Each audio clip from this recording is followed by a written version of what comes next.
Welcome to Johnson RV Rentals. My name is Bryce Jench, and we're going to do a little tutorial and a how-to guide on the 2014 Roadtrek Adventurous RS.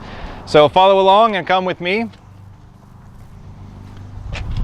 In our passenger door here, and actually on the passenger and driver side, there are two little hidden cubbies. So these little tabs rotate and it'll pull away so you can fit first aid kits, you know, maybe some roadside flares, stuff like that.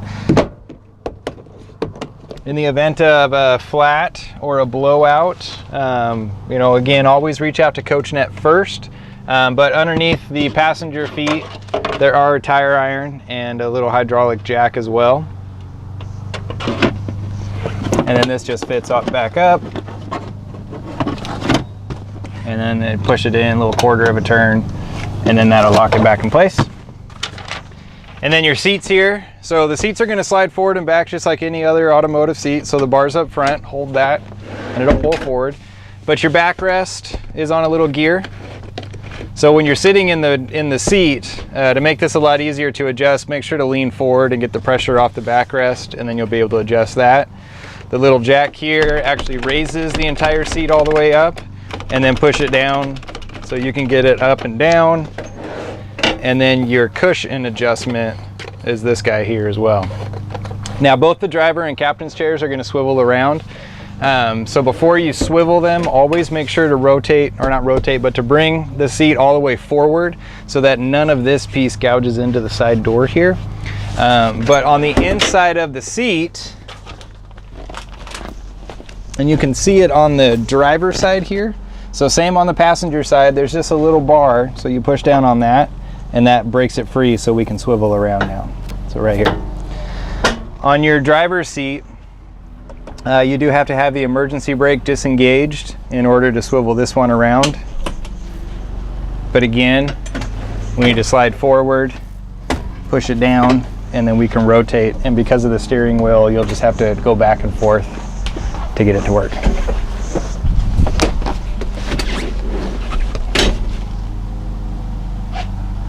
So next up, to come outside, right inside the door jamb here is your freshwater fill. So this will fill the freshwater tank that you have, and that tank is actually underneath the passenger seat here. So you can actually see the tank here. And then there's this little Velcro that goes away. So just a little cover for it. So filling the freshwater tank, it's a gravity fill. So you're just gonna take the hose that you have and put it down in here just a little bit, and then turn your water on. When you get some water returning on you, then we're 100% full. And just remember to re-put the cap back in here as well. On your entry door, this is a sliding door. And it opens up fairly wide. There's a step here, so this power step will come in and out every time that you open this door. While you're stopped and you're camping, if you don't want to, you know, to have the motor, or you just want to keep it out, there's a switch right inside the door jamb here. Put that in the off position and it will leave the power step out. Now your power step has an override with the ignition for the engine, so once you turn the engine on, regardless of the position that this is in, it will always bring it back in. So it's a little fail-safe override for you. With your freshwater fill, there's actually two ways to fill it. So you can do the gravity fill in the door jamb here. So you'll put your hose in. Or on the other side at your park hookup where your city water connection is, if you're hooked up there and the water's on, there's a valve underneath here. And so when you flip this valve in line, now you'll be able to go from a city water to a freshwater fill. And then when that fresh water is full, there is a little drain that will pop underneath the coach to let you know, and then you can just flip this back up into the regular position. Now if you fill your freshwater tank using this method, always remember to return it in the closed position, otherwise you won't get any water from the water pump. And then there's also a 110 outlet down here as well. So we'll keep moving on the outside here. So what we have is you've got your awning up here, and the awning is manual. So I already have the wand out, and I'll show you where it stores later. But the wand itself is adjustable. So you can loosen this up, you can shrink it down in length, or you can extend it as well. And then your little blue tab here will lock it back in place. So we're gonna crank it out from the rear side. So just match up the shape of the awning and what we've got here.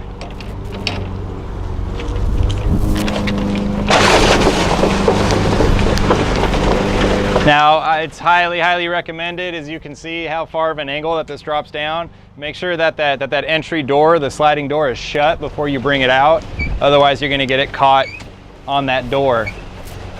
Also, make sure that when you bring the awning in, that door is shut. So we're bringing it out a little ways here.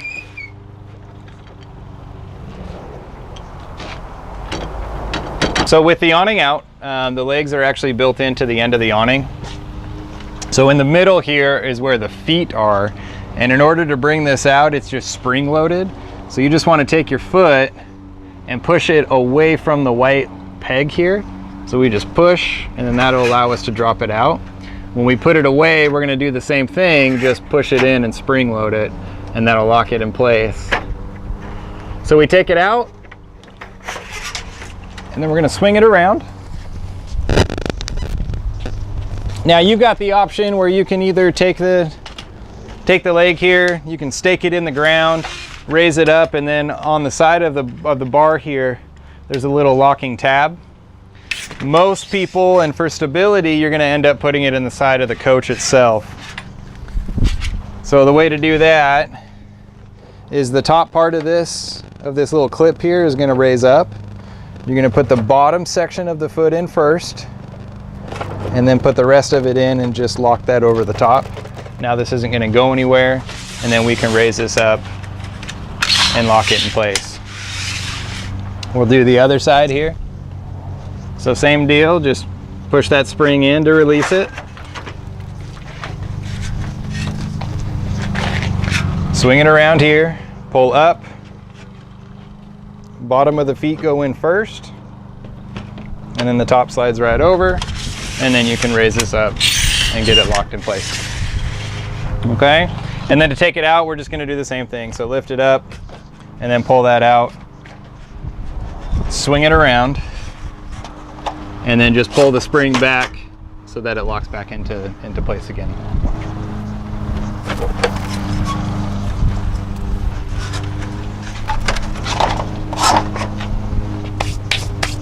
And then you'll take your wand and then you can crank it back up. So we'll do that.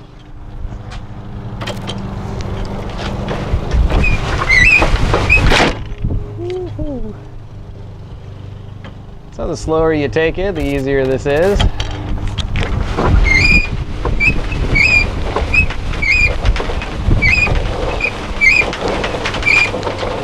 So now that the awning is back in, I've shrunk down the size of the wand here so we can store it.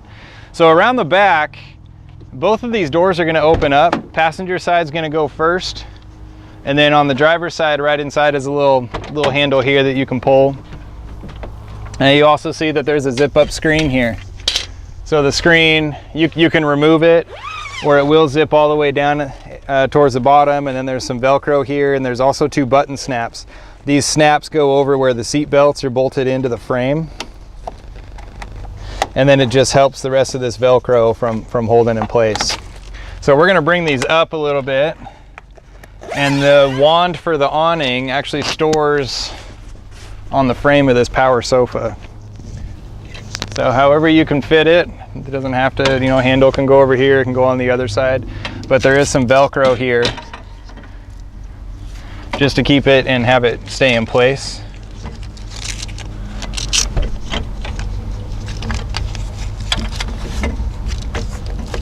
So like so, and then one in the middle as well.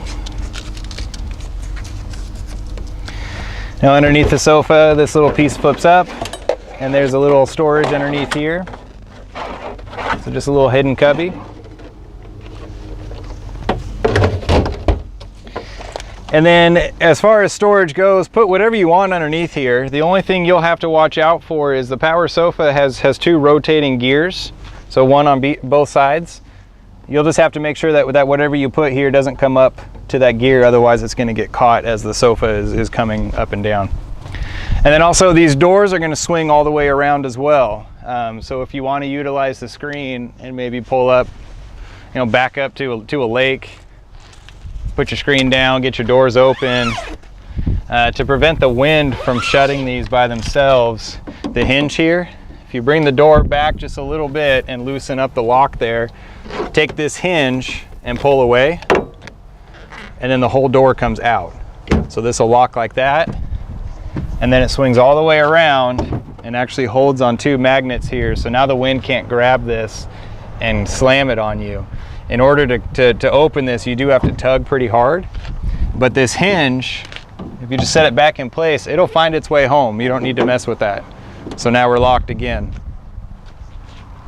Okay, that's about it for back here. There are some little cubbies here. There's also a manual lock for the door, so you can open this and lock and unlock it from inside.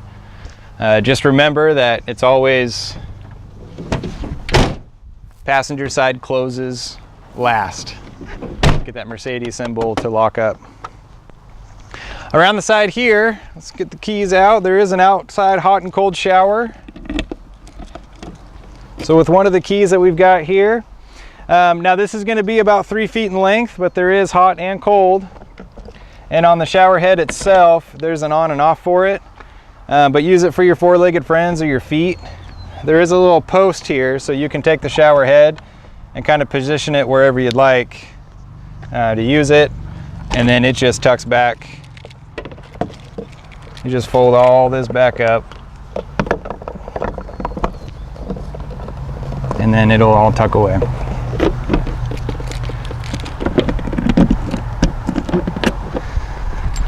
Down here is the output for your generator. It's a propane onboard gen. You're going to start and stop that from inside, and we'll make sure to go over your full control panel there. Now we're plugged in with our 30 amp shore power cord. So on this, so this is the guy here. You're also going to see that there's a spare tire down here as well. But on these hinges, these have a little kickstand. So if you take this piece and flip it so that it's in line facing the motorhome, then that'll actually hold these up. And there's 3 of them here. So 1, 2, and 3. Just makes it a little bit easier getting into this. So over on this side with your shore power, there's a black locking ring. And basically what you have is you've got a little L-shaped prong, and then the other 2 are just standard size prongs. So if you match up the L-shape first, which is the one right here on your bottom right, then it makes it a lot easier for the rest of those to fall in place.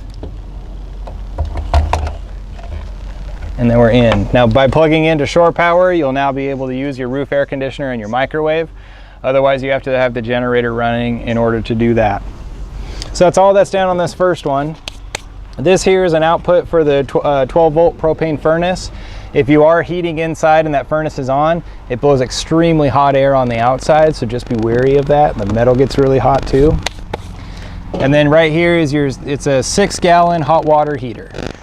So when you turn the hot water heater on, it can take a good 20 minutes to almost a half an hour to get that hot enough to be able to use. There's really actually nothing that you are going to do with this at all. We'll take care of all the winterization. But just if you're curious, this is what the inside of the water heater looks like. So again, nothing you need to do. This has a DSI, it's called the direct spark ignition. So if the pilot light on the propane system for the water heater goes out, it will always self-ignite and relight itself. So you're never going to be out here in the pouring rain or the cold trying to get this hot again. Down on this side is basically all your dumping. So what we have first off is you have a cable TV connection. So if you're going to take this to an RV park and they all provide television, you'll want to bring a coaxial cable with you. It's going to plug in here and then at their terminal, and then whatever they offer, you'll get that in the television inside. Other than that, Roadtrek for dumping, they use what's called a macerator. So you've got this big old hose here, which is always connected on the other end to the motorhome. So you never have to disconnect and reconnect this. You'll just pull it out for whatever length you need to use. This is the end that's going to go down into the septic tank. Right now we're turned off. if I rotate this for inline that way, tell you what, I'll loosen this up for you. There we go. So rotating it inline, now we'll be able to have flow coming out. So before you put this in the septic, always remember to open this up first. Now we're closed. And then from there, you've got your black tank. Black tank is what's collected from your toilet. And then your gray tank, and the gray tank is collected from the faucets in the shower. But we always are gonna dump our black first. So we've got this hooked up. And what we're gonna do is we're gonna take your black tank, and all you have to do to open this up is just grab this valve and pull. And then everything from the black is gonna stop at that macerator. Now the macerator that's on this it basically works like a garbage disposal for the sink at home. When you've got like some rinds and things in there, you're gonna turn that on, it's gonna mulch it up, and then it's just gonna make for an easier drainage. Inside the driver door here, underneath the driver's seat, is a little red button. This is gonna turn on the macerator. Now the microphone's probably not gonna pick it up, but the macerator, just like the garbage disposal at home, when it's actually mulching what came from the toilet, you're gonna hear it mulching, and the sound is gonna change from when it's empty, from when it's full. But basically, you've got the black tank held, you're gonna hold this button down and let it macerate and pump all that out. And then you'll wanna check inside on the tank monitors to see what the level of that black tank is. Once a black tank is emptied, then we don't have to worry about the macerator anymore. So black tank's empty, we stop with the switch, we come back over here, and we're gonna close up the black tank, and then just grab the gray tank, and again, pull that straight open, and then the rest of that will end up flowing out, and it'll help wash out what the macerator couldn't pump out. And then when that's empty, then you're just gonna close up the gray tank, and then you're gonna take the hose itself out of the septic tank, make sure to put it back in the closed position. And then this is just gonna push kind of straight back. You've got to have both doors open, and it'll lock pretty much in place like that. Now for some reason, if there's a little clogging in the macerator itself, this guy here, this pushes in and pulls out and twists around. So right at the opening of the valve from your black tank into your macerator, then that actually has a little wand that comes in, and it'll hook around, and it can break up, toilet paper and particles and stuff for it to dump again. But there's no water that has to be used in order to dump this. And then over on the last guy here is where your propane tank is. So when you get your propane tank filled, they're gonna look for the yellow cap. They're just gonna pop that up, hook up the little gauge that they need to hook it up, and they'll fill. There's also a gauge here that'll let them know how full it is as well. And then for you just need to make sure that your propane tank is on. So rotate to the left to turn it on, rotate it to the right to turn it off. Traveling with propane on is up to you. It's not recommended. It can be a little hazard there. But just in case something were to happen, you can run right out here and turn the propane tank off. And then the last thing down here is our city water connection and our freshwater fill. So this is a pressurized connection here. So city water is when you're using the pressure of the faucet you're hooked up to get water to your sinks and your shower. Excuse me. So if you're at an RV park, you're just going to take the hose that we've provided, hook it up to the faucet, put it here, and once you turn the water on, then you can go inside and use all your faucets. For your freshwater, you're using your own onboard freshwater tank, and that's actually going to require you to turn the water pump on in order to draw that water up and out of that freshwater tank. Now earlier I mentioned the two different ways to fill up the freshwater. One was the gravity fill inside the passenger side door jamb. The other is when you're hooked up here on the city water connection, then that's when we're going to go underneath the seat in the sliding door and flip that valve so that all that water can go direct from the faucets into your freshwater tank. For your fuel, this is again diesel fuel. This is a diesel motorhome. The little door for the fuel tank is right here. The only way to get into this is by having the driver door open. When this is shut, we can't get to it. So we got to open this up, open the door, but you don't necessarily have to have the driver door open while you're fueling. Remember, diesel only. from here, we'll go inside and go over the other systems that the Roadtrek has. So inside the Roadtrek, right inside our entry door, right above it is our main control panel. So this is going to have where your battery disconnect is, and this is going to, when you turn that off, it's going to shut off all power to the 12-volt batteries. So even when you're plugged in, you won't get power in here at all. You're also not going to charge your batteries.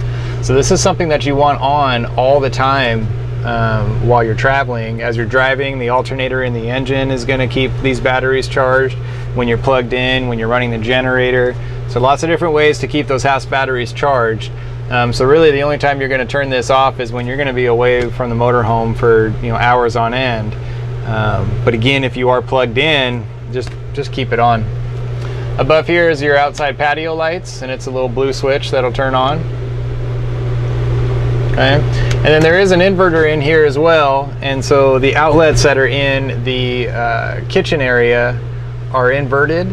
So meaning if you're not plugged in or you don't have the generator running, you can still get AC 110 power out of the outlets in the kitchen. There's just an on and off switch for it. Next over here is your water pump. Only have your water pump turned on if you have fresh water in here. But it is a blue light, so it'll just give you a little reminder that you've got something turned on. When you haven't used the water pump for a little while and there's no pressure built up in the system, once you turn this on, you'll actually hear the water pump, the motor go. It'll run for a few seconds and build enough pressure for you to start getting water out of your faucets and your toilet and shower. And then next over here too is our water heater. So when you first turn the water heater on, we're going to get a red light over here, and this red light's going to remain lit until the pilot light is lit and it's ready to go. While you are camping and you know that you've turned the water heater on, if you ever see this light turn on again, it's because the pilot light has blown out or burnt out and it's just reigniting. So the pilot light is now lit and we're starting to heat everything in that water heater. And then our tank monitors are here. So we've got LPG, which is liquid propane gas. So if you just press the button, it'll let you know from empty up to full.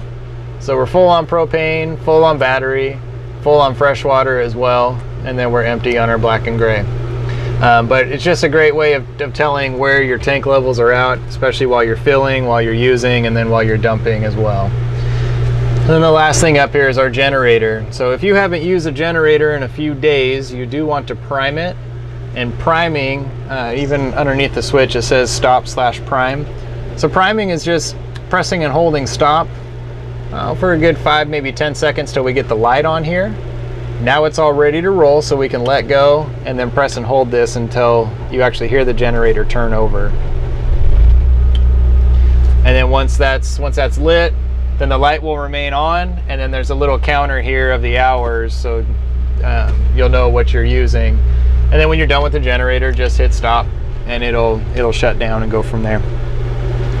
With your windows inside, all these windows are going to open up, and they're going to open up outwards. So if it's raining, you can still get fresh air in here while leaving the water out. These are just going to rotate to the right to open, and then the left to close up.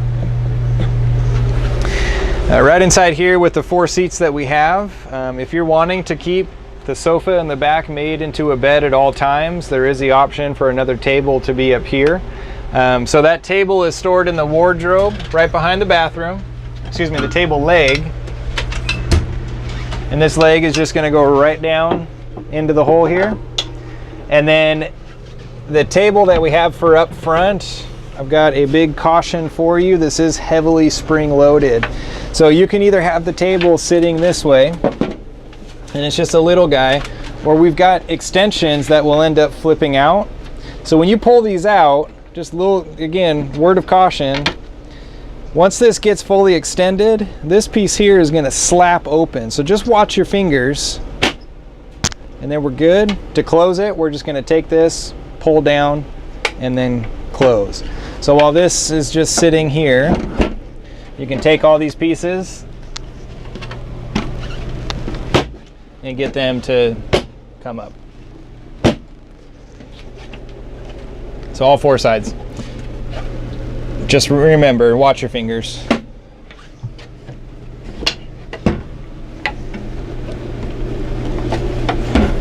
And then this will just pull right off of that table leg door back down in here, and there is a little tab that you can rotate to lock this in place. And then your table leg, just give it a good jiggle or a twist, and that'll come out of the post there.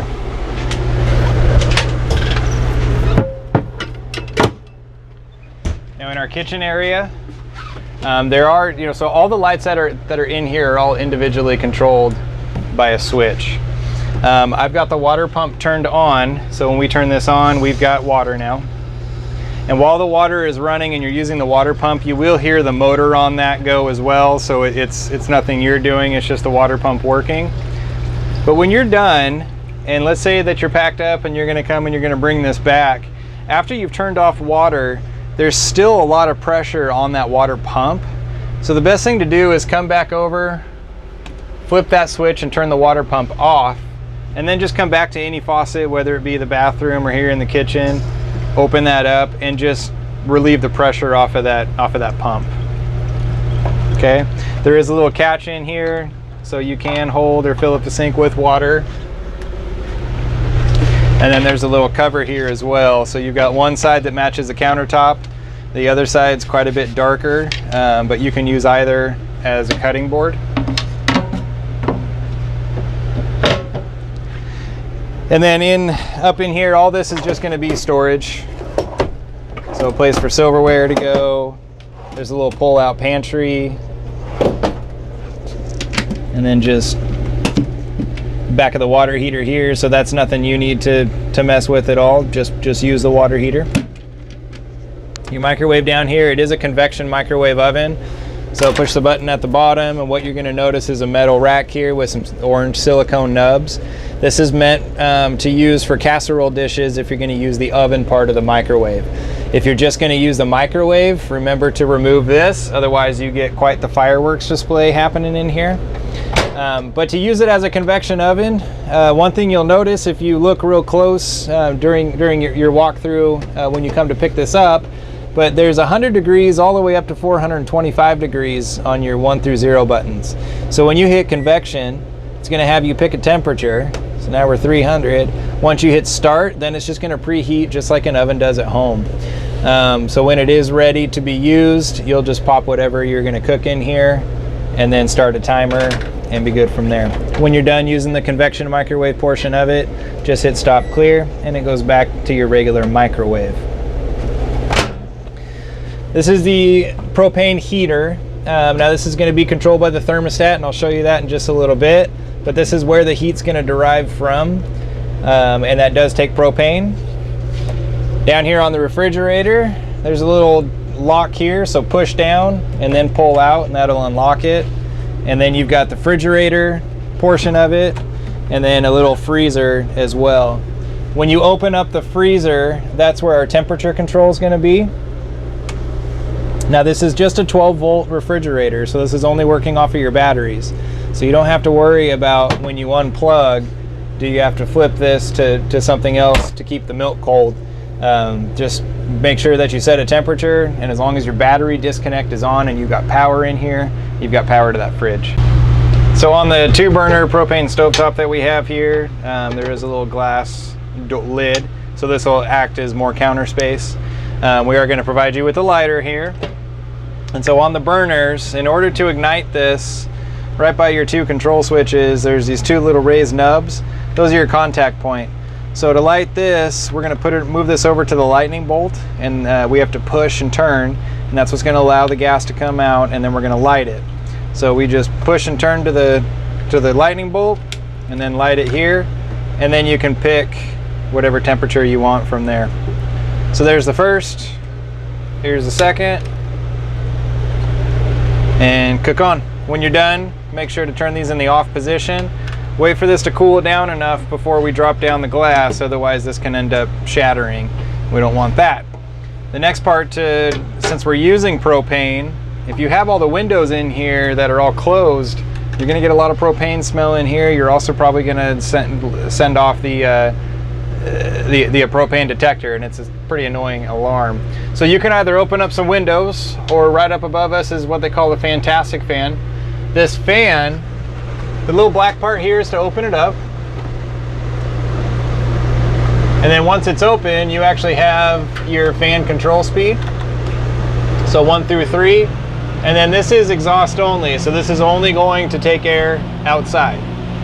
So either have a window open or have the fan going if you can while you're cooking. And then you won't set off that alarm or have any propane poisoning. Even if you keep the fan turned on, once you close the lid, that actually acts as power for that fan as well. Yeah, so whether you're using the shower or you're cooking in here, it's a great tool. Everything up above us, all these cabinets that you have, all these little push button locks. So once you unlock them, you can grab the nub and pull up. All you're gonna find up here is just storage upon storage upon storage all over the place. Our bathroom, it is a smaller bathroom. So it's what's called a wet bath, but basically you've got a little lock here that you can undo. This is gonna flip around. And then there's another lock that sits underneath or behind the lip to the shower area. So just pull this straight up and that will unlock that. And then we can just pull. So the way that this works, I'm gonna have my camera person follow me. So basically while you're in here, you do have your own light. So this will just turn on there. Down in here, with let's see, let's move that. So we've got hot and cold. Okay, now if you want the shower to work, the shower head, once you turn some water on, you'll just want to pull up on this pin and that'll get your shower going. And then you've got a couple different spray options here as well. Push that back down to go back to the regular sink, and then you can turn off the shower. To the right of the sink here, let's see if we can get that to drip. To the right of the sink, there's a little pull-out drawer, so you can store, you know, toothbrushes and stuff like that, things that you don't want to get wet if you are going to be using the shower in here. And then your shower curtain is tucked up around me, but there's a track that this is going to fit around. On the inside of the door here, there's a little hook. On the opposite door is a hole that'll hold. So when this closes and you're inside, it closes it more of a V shape. So you've got a little more elbow room to work around. Our toilet here. So toilet's a foot flush. So right in the front, if you push all the way down, it's gonna flush. We're gonna get some water that'll spray to help clean out whatever may be in there. But before you use the toilet, you want to fill this up with water, and however much water you want or need, depending on the job that's going to happen. So if you push halfway down on the foot, then it will fill with water, do your business, and then all the way down flushes. And if you ever forget what I said, the instructions are on the underside of the top lid. When you're traveling, always make sure there's a little bit of water in there around the black seal. Otherwise you're going to get quite the smell that comes up into the motorhome, and it's not going to make your trip very pleasant. So turn off the light here. There is also another fan inside the bathroom area. Grab the white handle, push straight up, and then there's a little red switch which will turn that on and exhaust for the shower. So turn it off, and then grab the handle, pull all the way down, and that'll close that up. And we'll swing out of the way here. So left side first, right side second, and then you've got your little locking latch that'll flip over. You can tighten that, and then this will just push down on the other side of the little catch there. We got a wardrobe. Inside the wardrobe is where we found the table leg, and you can use that for either the front table or the table back here in the rear. And then up top, for the little coat hanger, this can actually pull out. You can put whatever you need on it and then stow everything away. Right up above my head is the roof air conditioner. So as you see on the left-hand side, you've got cool controls or fan controls. So you can either do low, medium, high for the fan speed. And then on the right side is your temperature as well. Today's a pretty warm day, so we've got this going. I'm going to turn it off so that we can hear what's going on for the rest of the time that we're back here. So back in our bedroom area, what we have is you've got a television, and there's a little cover here for it. Set that aside. The television, if needs be, on the inside here is a little black tab. Just rotate that and then it will free up the hinge so you can swivel it around if you want to watch TV from sitting up front. Otherwise, just put this back, turn that, it locks it in place so it's not going to go anywhere, and then the TV will just store back like this. Up above is a DVD player, and this DVD player has speakers that are routed all around. So up above it, you have a little speaker selector here. So the rear speakers you can either have be automotive, so it's going to play on what's coming out of the dash radio while you're traveling. You can flip it in the middle position and turn it off, or flip it to surround sound, and then the rear speakers back here are going to play whatever is in that DVD player. You also have an over-the-air high-definition antenna. Just make sure that the little 12-volt adapter here is plugged in. That is the power for that antenna. So you'll be able to get all your local channels in high def. To the right of the DVD player is our thermostat. The thermostat again only controls the heat. So you can turn it up to warm, pick your temperature, or go all the way back to the left till it clicks, and that will end up turning it off.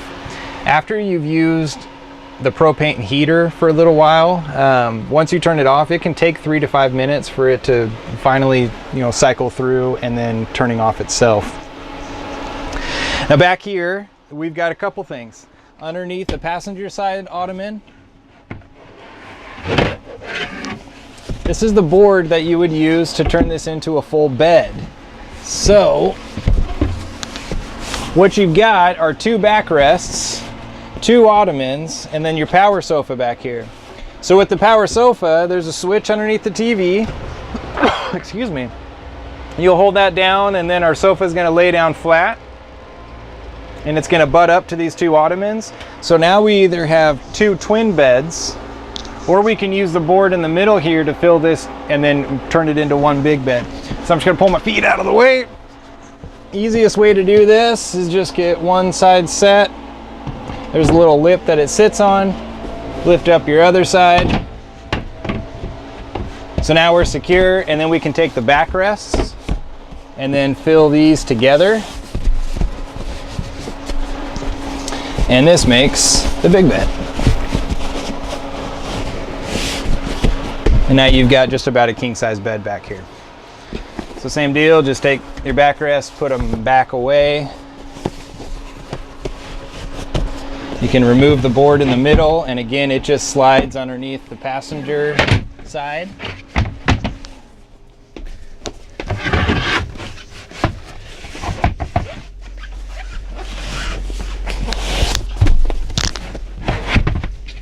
Slides underneath there. Backrest comes backing up. Something like that, and then we can bring our sofa back up.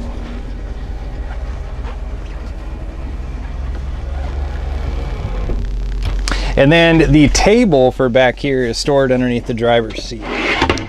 So if you look underneath where it stores, there is a little cutout section for the bottom part of the table to store in so that it lays flat.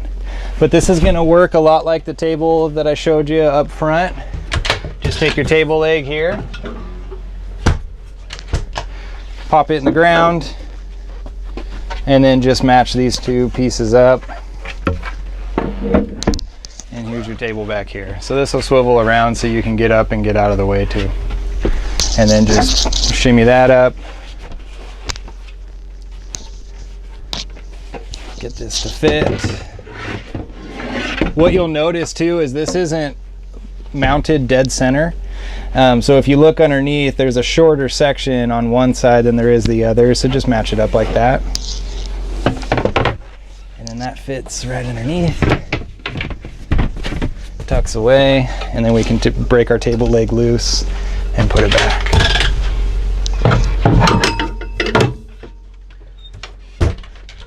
And then the other things that you have back here is you do have little pilot lights, so you've got your own individually controlled lights. There's some 110 outlets back here, and then also a 12 volt as well. And like I showed you in the windows on the sliding door, these are all going to open up by rotating to the right. Close it up to the left. And then you also have day and night shades all throughout. So your first section, and always use 2 hands, just grab each side, pull down, there's your daytime shade. And then one more time is your nighttime shade. And that's gonna be all of them except for the window in the kitchen area. Those are just regular mini blinds because they're not flammable. But to put these blinds away, we're just gonna, you gotta do each section one at a time. So we'll remove the nighttime and then remove the daytime. That's really about it for the house part of it. Again, just little things to make sure of is don't use a water pump if you don't have water in the fresh water supply. Always remember to have the propane on before you try and run the generator, things like that. If you run into any issues at all, remember reach out to CoachNet first. And then you also have Tracy Kays as your rental contact here at Johnson RV. Thanks for watching. Hope this was helpful, and you can always refer to it on your travels. Thanks for choosing Johnson RV. Hello, it's Bryce again. We are now up in the dash in this 2014 Roadtrek Adventurous. I just wanted to go over the couple of the controls up here because it's not super self-explanatory.